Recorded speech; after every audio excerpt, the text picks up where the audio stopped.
जय जगन्नाथ नमस्कार मुटुना पुणी आपण मानक मो यूट्यूब चैनल को स्वागत।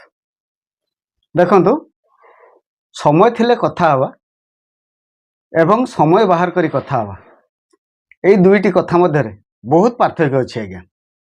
समय थिले आपण पाखरे समय अछि कथा हवा को समस्ते जेकोसी व्यक्ति कथा ही परिबो, किंतु जदि किए जणे आपनक पई इंपोर्टेंट होई थाए बा आपण इंपोर्टेंट होई थाई पारंती का पई से निश्चित भाव में आपण पई समय बाहर करी। जदि से कथा न कहूची ताने आपण ता पई इंपोर्टेंट नहुंती।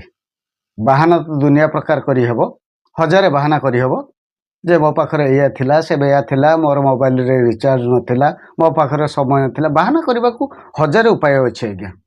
आ गोटे कथा मन रखि थांतु, जेतेबेले लोकंकर काम पड़ी थाए सेतेबेले आपण को कॉल करा जाए, आपण भी ठीक टाइम रे जाके ता पाखरे पहुंची जाती। आपण मने मने भाबती आपण बोधे ता पई इंपोर्टेंट पर्सन, सेति पई से आपण कॉल करछि, आपणकर सुख दुख रे साथी होबा पई से आपण को डाकुछि। प्रकृत कथा सेया न आज्ञा। देखिबे जेतेबेले काम सर जीवो सेतेबेले आपण को से नेग्लेक्ट करबा आरंभ करिवो एवं आपण को से गुरुत्व दबनी। तेणु सुधुरी जांतु, देखंतु आपण निजे विचार करंतु मु कहा पई इंपोर्टेंट हुए।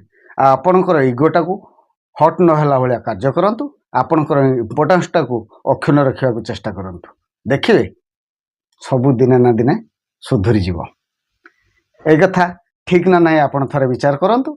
यदि मो कथाटी आपनको भलो लागुची ताले दया करी मो यूट्यूब चैनल को सब्सक्राइब करंतु, लाइक शेयर करंतु एवं आपणकर मतामत पते कमेंट माध्यम रे जणांतु। रोजी आज्ञा, नमस्कार, राधे राधे।